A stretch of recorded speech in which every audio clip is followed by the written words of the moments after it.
Meu irmão e minha irmã, estamos aqui reunidos para celebrar a festa de Nossa Senhora do Carmo, padroeira desta paróquia, e permitam-me falar primeiro da minha alegria em retornar pela primeira vez a esta casa, agora restaurada.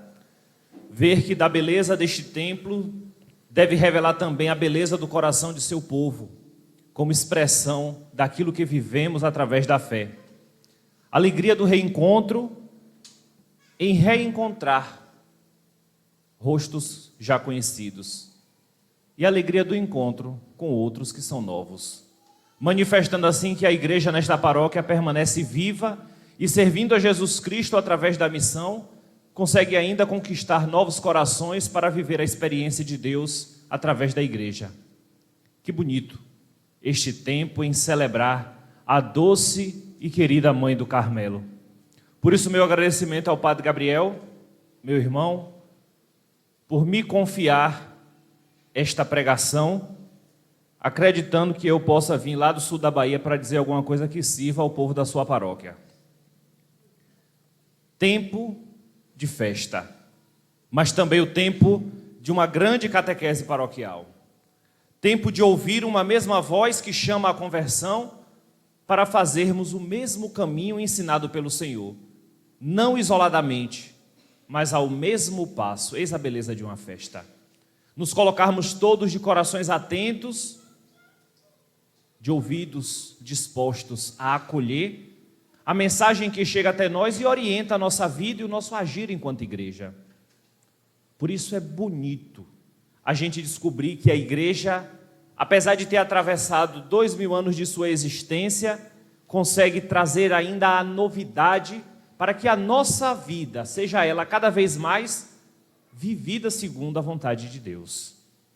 Com certeza, este lugar, esta igreja paroquial, se faz como aquele mesmo Monte Carmelo, onde a Virgem apareceu na Palestina.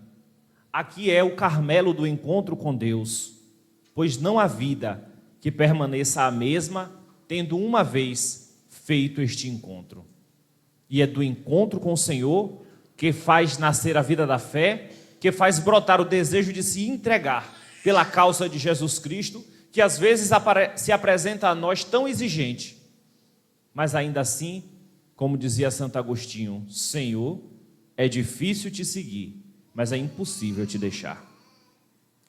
Assim, acredito sempre que a espiritualidade de uma paróquia deve caminhar unida àquilo que viveu a quem temos por patrono, aqui, a Senhora do Carmelo, ensinando a cada um de nós a progressiva subida ao monte, que nos faz cada dia mais afastados das coisas da terra e mais próximo do Deus, que nos chama para fazermos uma experiência com Ele. O Deus que nos chama à santidade. Sede santos não é um convite. Sede santos é uma ordem. Do livro do Levítico a todo o desenvolvimento da Sagrada Escritura, tudo aquilo que a palavra de Deus orienta e ensina tem em vista esta finalidade.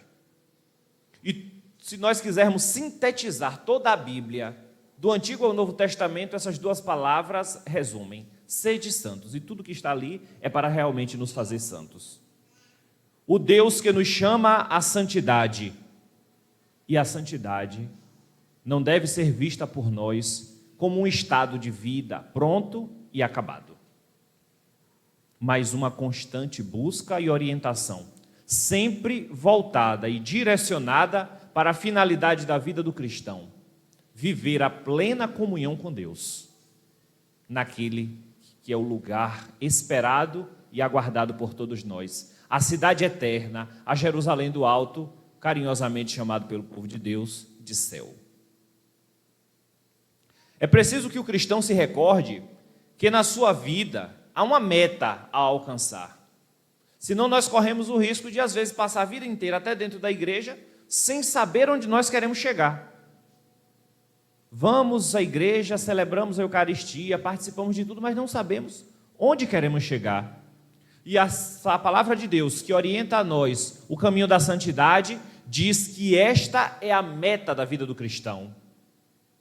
Ser de santo se torna para nós um direcionamento que nos coloca em vista de um final. E quando chegar o momento em que a gente fechar os nossos olhos para esta terra, possamos abri-los para contemplar a glória de Deus, porque nesta terra buscamos a santidade. Esta meta, meus irmãos, foi estabelecida por Deus e Ele convocou a humanidade para participar. Se nós olhamos o início da Sagrada Escritura, esse é o estado original que Deus criou o homem. Ele não criou o homem pecador. Ele criou o homem bom e justo, porém corrompeu-se pelo pecado. Deus não criou o pecado nem o mal, mas o homem deseja agora retornar àquela amizade primeira que ele perde com o seu pecado. Deus então nos aponta o caminho e ensina como retornar. A meta, São Paulo, apóstolo, nos apresenta na carta aos Efésios, quando ele nos diz: para aperfeiçoar os santos em vista do ministério, para a edificação do corpo de Cristo, até que alcancemos todos nós a unidade da fé e do pleno conhecimento do Filho de Deus, o estado de homem perfeito, na medida e estatura de Cristo. O estado de humanidade perfeita, o qual o próprio Senhor nos dá o parâmetro, Cristo Jesus. Queremos viver a vida em santidade, queremos buscar a caminhada da fé, olhos fixos em Jesus, pois lá está a estatura do homem perfeito, da mulher perfeita, da criatura perfeita, que se reconhece necessitada de Deus em busca do caminho de sua santidade. Esta é a finalidade da vida cristã. O esforço constante para fazer o caminho de uma humanidade perfeita. Eu sei que muitas vezes a gente foi acostumado e aprendeu que errar é humano, mas não é. Pois o humano pleno é o humano que é santo. Por isso errar, e quando a gente erra, e quando a gente peca, nós estamos cometendo atos de desumanidade, porque não foi isso que Deus nos ensinou. E o Deus que criou o homem, que criou o humano, nos coloca diante desta compreensão de quem nós somos, para depois nos colocar também na compreensão de quem nós devemos ser. Por isso a santidade deve exigir diante de nós como um espelho, apresentando uma meta a ser alcançada, enquanto a gente olha para nós mesmos e descobrimos ainda o caminho que precisamos fazer. Qual é a grande dificuldade que o nosso tempo vive? Falta de orientação da própria vida. Às vezes falta a orientação da vida da nossa juventude, que não tem um projeto pelo qual encaminhar a sua existência, olha para frente e não vê nada. E quem não sabe onde quer chegar, não sabe por onde andar. Aqui estamos nós, vivendo a fé, mas pergunto, nós sabemos onde queremos chegar? Qual é a meta da vida cristã? Não é vir a domingo participar de missa apenas, sem que isso represente a nós uma busca daquilo que nós desejamos alcançar. A meta se traduz em uma missão a ser cumprida que nos anima a perseverar na estrada da fé. Veja, que força pode nos dar o desejo de cumprir com fidelidade uma meta que nós estabelecemos e que essa vem de Deus e que nós aceitamos. E ainda é preciso avançar muito naquilo que nós compreendemos sobre a santidade. Esta festa, voltada para celebrar este tema, já não representa um avanço nesse sentido. Porque quando a gente fala da santidade, de imediato a gente pensa nos santos. E quando nós pensamos nos santos, a gente pensa naqueles que estão sobre os altares e naqueles ao qual nós veneramos, buscando os seus exemplos como verdadeiros ícones de vivência da fé. Quem é o santo? Muitas vezes o nosso imaginário pensa que o santo é aquele que nunca pecou. Mas não é culpa nossa, não. Nós fomos levados a pensar isso. Às vezes a gente vai fazer uma literatura de a vida de um santo e ela é apresentada toda como um grande jogo de santidade, desde pequeno até o fim de sua vida, e a gente se distancia daquilo. Por quê? Porque se coloca numa realidade tão elevada que parece impossível a todos nós. A santidade não é sinônimo de impecabilidade. O santo não é aquele que nunca pecou. O santo é aquele que não se acostumou às suas quedas. Foi aquele que buscou curar suas feridas. Foi aquele que buscou sarar as suas mazelas, nunca se acostumando a elas. Quem é o santo? Aquele que buscou a integridade da vida cristã, vivendo-a plenamente e intensamente. Nem sempre num caminho de subida, mas às vezes precisou cair, precisou levantar novamente, subiu de novo, caiu novamente, mas jamais desistiu do seu caminho de santidade, jamais desistiu ou abandonou o seu processo de identificação com a figura de Jesus Cristo. Na história da igreja, muitas vezes, para exaltar os santos, pareceu que era melhor encobrir os seus defeitos, tornando eles exemplos, como a gente diz, porém inacessíveis. E nós precisamos compreender quem é o santo.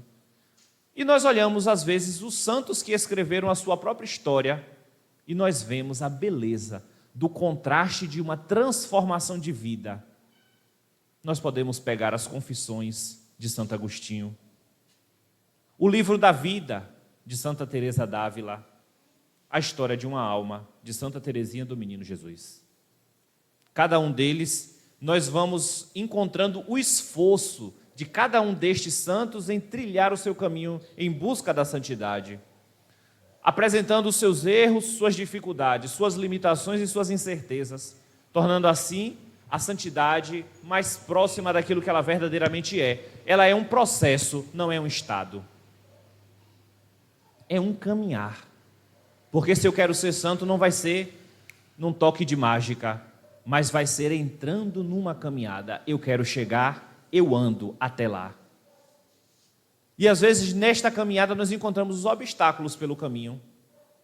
Nós encontramos as lutas porque nos cansamos, porque não temos a força necessária, porque às vezes nos pesa este caminho porque é tortuoso, é cheio de altos e baixos. Mas é a perseverança que nos faz alcançar a meta final. Na vida da terra, a santidade é um processo. Até o dia em que nós formos viver este absoluto diante de Deus, onde não há mais a possibilidade de sermos melhores ou piores, já seremos santos como Deus quer. Viver a santidade, meus irmãos, também não é abandonar a própria identidade.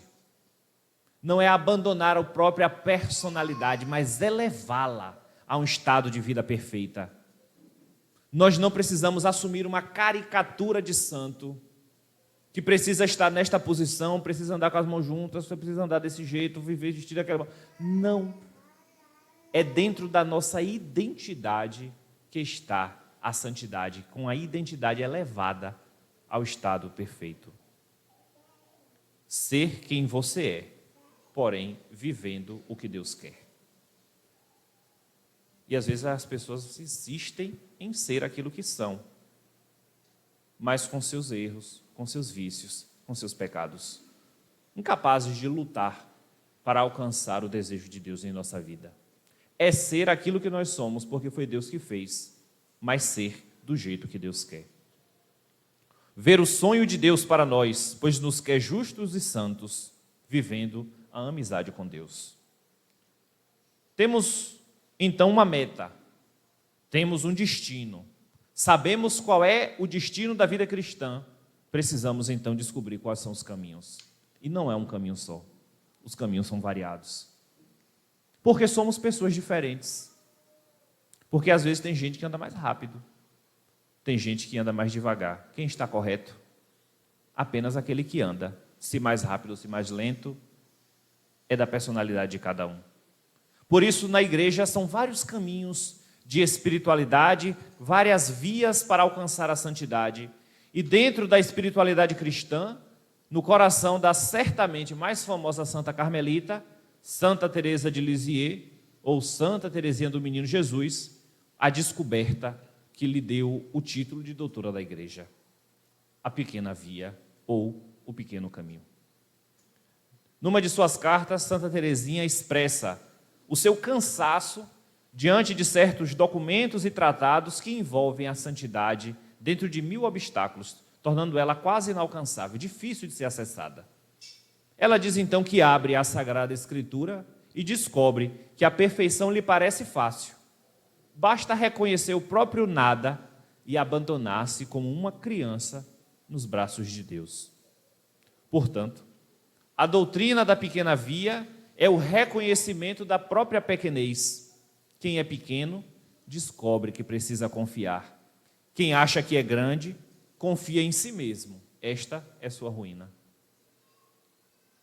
Aquilo que nós escutávamos no Evangelho de ontem, o Senhor que revela estas coisas aos pequenos e esconde dos sábios e entendidos. Aos pequenos, o Senhor aponta também um caminho. E Teresinha descobre que precisa de um que lhe faça alcançar a perfeição. E ela propõe a primeira via, a pequena via, primeiro para si mesma. Ela se sabe pequena, mas diz: posso, apesar da minha pequenez, aspirar à santidade. Pois a santidade não é um privilégio dos grandes. Ela estabelece para si um projeto pessoal de vida que se torna conhecido em todo o mundo como uma proposta de caminho para a santidade. Então, para os pequenos, um caminho pequeno, uma pequena via. A pequena via não é caminho para os preguiçosos, para quem quer pegar a estrada mais curta. A pequena via é o caminho dos humildes, um caminho de amor, de humildade, de pobreza, de confiança, de abandono. Gostaria de me deter sobre esses dois últimos aspectos ainda, confiança e abandono. Porque a via dos pequenos é como uma criança. E às vezes a gente vê esta realidade. O pai pega o seu filho e brinca jogando ele para cima. A criança ri e se diverte sem ter nenhum momento medo de cair. Às vezes a mãe fica até apreensiva, mas a criança se diverte, porque ela tem ali duas realidades. Ela não teme, por isso ela se abandona nos braços do pai, que a joga para cima do jeito que quer. E ela confia, tem absoluta confiança de que quando descer, ele vai pegar de volta. Como uma criança também que dorme nos braços de sua mãe, completamente despreocupada com o que está cercando o mundo, o que está ao seu redor. Pode estar acontecendo o que for. Nos braços de uma mãe, a criança encontra segurança e repousa. Assim, meus irmãos, o Senhor nos pede a santidade e nos apresenta também, através da voz e do coração de Santa Teresinha, esta via de santidade. Porque uma grande dificuldade nossa é confiar em Deus. É de se abandonar em Deus. Às vezes buscamos a nossa própria segurança. Às vezes buscamos nossos próprios meios de nos sentir seguros e não nos confiamos nas mãos de Deus. Por isso, várias vezes Jesus utiliza o exemplo da criança para dizer o que ele espera dos seus discípulos. Assim, na proposta do caminho da santidade, que parece às vezes que é algo de extraordinário, nós devemos compreendê-la dentro do cotidiano. O que havia de extraordinário na vida de Maria de Nazaré? Era esposa, fazia comida como vocês fazem. Limpava a casa como vocês limpam. Cuidou de Jesus como vocês cuidaram de seus filhos. Cuidou de seu esposo como vocês cuidaram de seus esposos. Buscou viver o lar de uma maneira simples e comum, porém, na santidade. Para nos dizer que não precisa se isolar em um mosteiro, em um convento para ser santo. Para nos mostrar também que no cotidiano da vida a santidade é possível. que não precisa a gente se afastar de todas as realidades do mundo para a gente tentar trilhar o caminho que nos leva ao céu, mas naquilo que você faz. Assim também podemos olhar o exemplo de São José, que trabalhando e sustentando sua família ali na carpintaria de Nazaré, foi um homem santo. Por quê? Porque fez grandes coisas, protegeu aquela família, mas no seu trabalho, no seu suor, no seu sustento, foi íntegro, foi pleno, foi de Deus. E isso traz a santidade para mais próxima de nós, porque faz ela acontecer no lar, no trabalho, na igreja, na pastoral, enfim, se torna parte da nossa vida. É conduzir todas as nossas ações para que elas sejam um reflexo da vida de Jesus, da vida dos santos, que não viveu uma outra humanidade diferente da nossa. Nós sabemos disso. Jesus viveu em tudo a condição humana, menos o pecado. E viveu o que ensina a nós deve ser a vida do homem. Ele não cria uma nova humanidade, ele eleva esta que nós vivemos. E este deve ser o inimigo contra o qual nós vamos lutar sempre, o pecado. Nós estamos sempre em combate. É preciso coragem e determinação, porque muitas vezes ele quer se impor a nós. E aqui, um alerta e um cuidado. A via da santidade não é simplesmente não fazer o mal, porque não fazer o mal não nos faz bons. É preciso fazer o bem. Que eu posso dizer, não faço o mal, portanto já sou bom. Não. Só é bom quem faz o bem. Somente não fazer o mal não nos faz santos. Pode não nos fazer pecadores, mas santos também não nos faz. É preciso gerar em nós atitudes de bem e de bondade que vão ser luminares na vida desse mundo. E é o exemplo e o testemunho dos cristãos no cotidiano da vida, no ambiente que nós estamos inseridos, onde estiverem pisando os nossos pés, que vai nos fazer também nossa vida se tornar um evangelho que caminha, que trabalha, que serve, que faz tudo, porque as pessoas verão em nós o Cristo a quem servimos e amamos. De modo que a via da santidade nunca se torna uma linguagem silenciosa, ela sempre se manifesta. O santo sempre escandaliza, porque faz que as suas atitudes sejam reconhecidas. Não por vaidade ou para se aparecer, mas porque brilha nele o esplendor da vida de Jesus. É preciso lutar contra o mal que está no mundo com a arma que nós temos, e é o bem. O mal não cresce. Ele ocupa o espaço que o bem deixa. E às vezes, quando nós cristãos estamos abandonando o bem, é o espaço que o mal avança, que cresce, que se desenvolve. E assim, meus irmãos, trilhando essa estrada no cotidiano da vida, trabalhando, servindo, no lar, na família, na casa, no estilo de vida que você tem, é possível buscar a vida em Deus, que seja plena, que seja íntegra, que seja santa.